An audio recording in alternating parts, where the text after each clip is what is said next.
wanted to turn it back farther. I noticed it only goes back to so the 90s. we would love to, if we could discover some magical pool of data. Like when people were playing records, they just didn't keep digital records. In the mid-90s is when they started actually storing the data. And so, we're going to personally curate a bunch of sort of the older genres, right. But I would love if we could kind of like figure out a way to go back to. See, that makes total sense. I didn't realize why you went back that far. Yeah, that's a good point. There. Yeah. So first off, I want to congratulate you on being I want to congratulate you on and being I was a DJ in a club for 7 years. Nice. I owned a music startup as well. Nice. I am your target demographic. Okay. What about portability beyond mobile devices? This is question one, which leads into question two. I want this in my car all the time. Yeah. And what's the next step? Okay, so portability, we run across browser and all mobile devices. We don't have Windows. So we have Android and tablets on. As a matter of fact, I think that the iPad is probably the best experience that we have. As far as music portability offline, we don't have any current plans because our contract is a radio contract. Digital, I always get this wrong, DMCA, Digital Millennium Copyright Act. We're under the radio contract version, if you know, because you're in the music space. The dashboard, God, I'm kind of the business development guy. That's where I want to go. I want to sync in like Ford Sync and those guys. Yeah. Right now, you can Bluetooth in or you can hardwire in, and that's what I do. Okay. And all new cars coming out after this year will all, like 90% of them will have some sort of connected capabilities. And so you can either Bluetooth in, but you're going to be sucking off your 4G, or you're going to be using the connected car. Great question. I think it's here. So I started using this yesterday, actually, when I saw the Cool, thanks. I didn't know what the hell it was. Yeah. And I'm actually really shocked when you said 2 weeks because it's badass. I haven't been able to put it down. Thanks. So, I love it. I deleted Slacker already from my phone. How long have you been working on it, I guess? Is my 2 years, question. yeah. So it's the iteration of the company. I won't go back. There's the guy that was the gray-haired guy that left. He's actually one of the guys who ruined music. So we don't blame him. Eric was the CFO of Chancellor Broadcasting in the 90s, which was a big, not as big as like iHeartRadio and those guys, but it was a big radio company. And he loved music and he was passionate about it. And when these program directors started ruining it, he's like, this isn't right. You're ruining the music that we love. So he started the company originally in the late 80s, similar concept, and it got sued out of existence. If you remember the Notorious Nine, I think they were called, which was the guys, the record labels, sued us out of existence. We reiterated the company because the Digital Millennium Copyright Act now gives us protection, and there's new streaming regulations that allow us to operate on it. It's still a mess, right? It's not a legal mess. Congratulations. Thank you very much. It's So amazing how much you've this done in 2 iteration's weeks. been 2 years. Okay. In the making. Darren, we'll go back up. Kind of on the same note, what are you doing to protect your intellectual property, and are you able to adapt to competitors' copy what you've done, are you able to add new features quickly?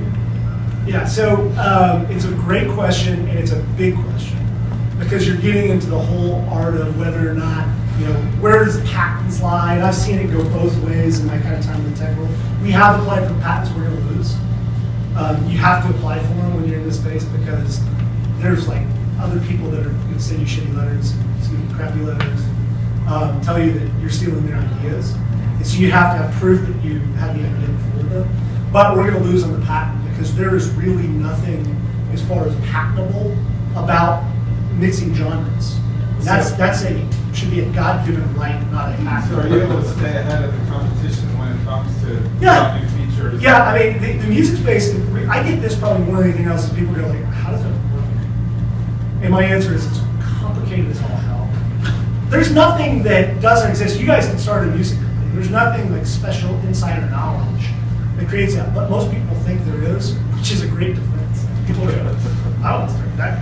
Yeah. So I'm a professional violinist, fiddle player. I'm a big believer in put your music out for free to get people to come to your show. That's the revenue model. Yeah, that's going forward.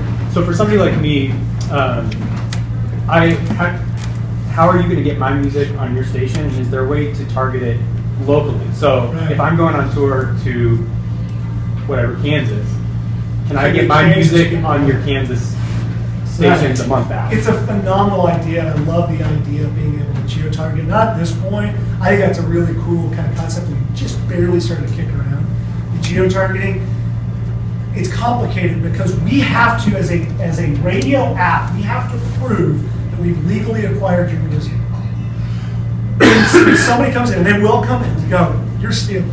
We have to go, we have a receipt that shows that we legally acquired every single piece of music. So right now, we don't download off the SoundCloud. We would rather go pay 99 cents at Amazon than download for free off the SoundCloud. As crazy as it sounds, we have a lot of lawyers paying a lot of money to try to figure that out. They're the, yeah, you first. So, for example, the Taylor Swift issue she's having with Spotify, Right. I mean, are you going to have those things that issue? No, it's a phenomenally good question. So there's a few different things, and the first one is the reality. The reality is that we pay artists 77% more. Our model is priced 77% more than a ad-supported YouTube or Pandora. So it's just the model that we live in. That's the first thing. The second thing is we're vehemently arguing that the model is wrong and artists need to be paid more. And there's a business reason behind it. Because right now I pay $10 a month for Spotify.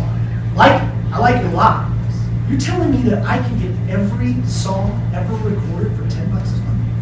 That doesn't seem fair to me. That doesn't seem fair to me to artists. You spend a lot of time, money, and energy doing that. That's a $40 a month service. I'd probably still pay for it. But so we're trying to move those guys up market. And we're trying to kind of fit in the middle. Yes, sir. 2 items. Number 1, thank you and congratulations. Oh, thank you very much. I appreciate it. Long overdue. Number 2, successor company, Rock On and On, the ultimate personalized television. Rock on. Oh, I like it. That's fantastic. Let's start it. Let's screw this. Yeah, it's called, it exists, it's called Pluto TV. No, seriously. Cool. All right. Yeah. I think it was DDMS, was that it, or DDDS or something like that had all of the data from it?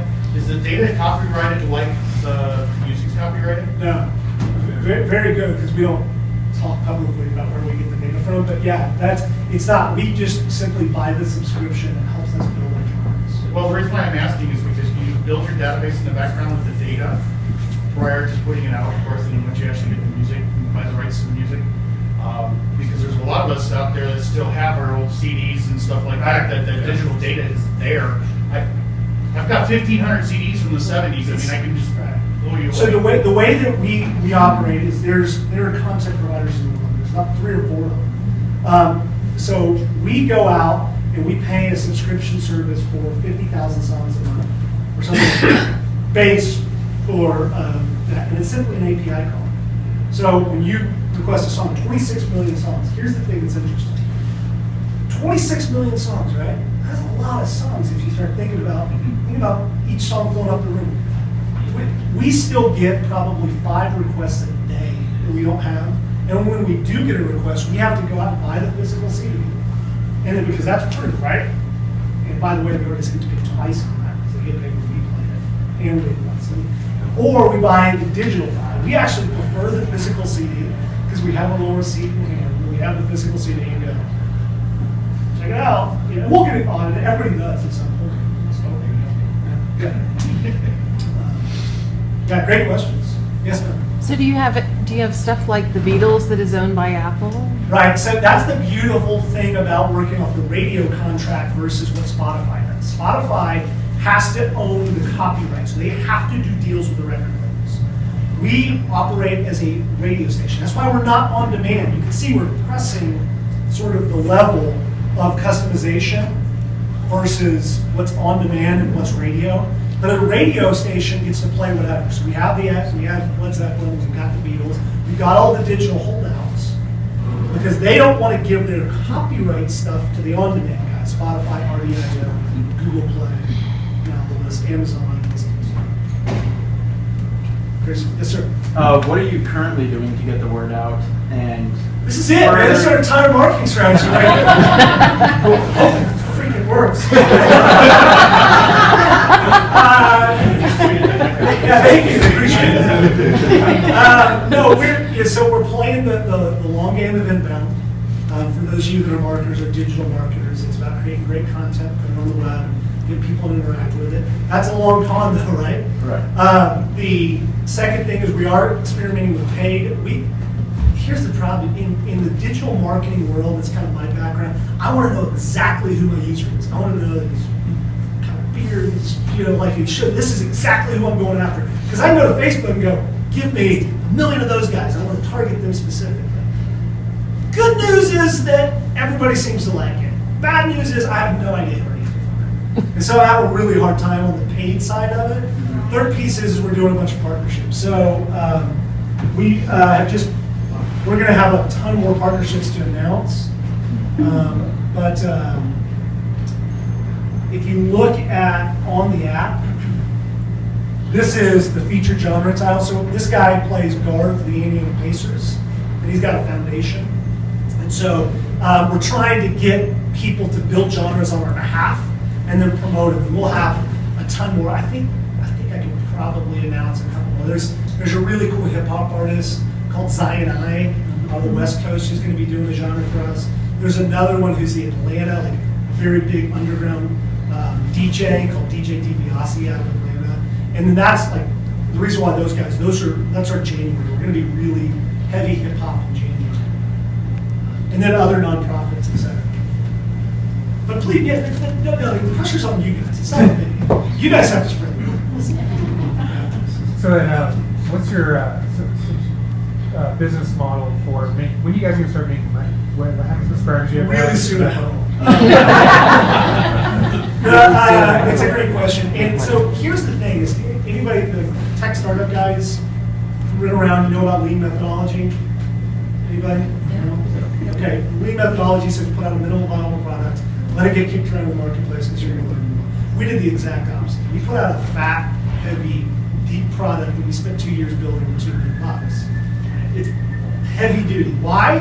Because we think you only get one chance in the music space. So we think you're going to screw it up. Like if you don't get multiple tries at this market. We're really focusing on the app right now, but we should turn on the paywall around January 1st. So you got to get on it. Let's see your 1,000 songs. Do you even know like how many subscribers you need before you get to the break-even point? Oh yeah. We need to be a highly profitable company. We need roughly 300,000 subscribers, which is so think about it from this perspective. For those of you that know anything about the music space, you got Spotify, who I think that they're $350 million raised. It's probably more. Then think about that for a second. We go around these huge numbers and start with. Think about the money they have to make to be cash flow positive. We're like, we should probably figure out a more capital efficient model to do this business on. And that's why we know we don't have to go against Pandora. Pandora has to have hundreds of millions of users to be profitable. We need 200,000. My brother-in-law worked for Pandora. Yeah, unbelievably cool company. Well, they're not making money. Yeah, they're a publicly traded company, which is cool because publicly traded companies have high levels of, they have to be totally transparent, so we get all kinds of their data. Here's the biggest number for us. Right now, we're getting roughly 11 hours of TSL, time spent listening per week. That means that people that are listening to it like us. We think Pandora's around 4. And so that's our #1 engagement metric. Don't share that. But that's our #1 engagement metric. That's what we think people like us. Great questions. Others? Yeah, but how do you know what the skew is that you have on that? Because you have such a small sample set now. It's a sample set that's come through your orb. So yeah, we've actually done pretty well. We had a TechCrunch article 2 weeks ago. We've had a Forbes article. So we're in statistically relevant zone. We're north of 5,000 users. We're between 5,000 and 10,000. But for 2 weeks,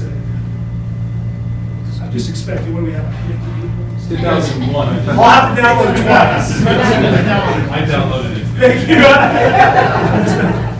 How many people in this room have downloaded this app since he has sat here and talked? You guys are awesome. I think this is my one piece of trash piece because I had to leave this morning really early.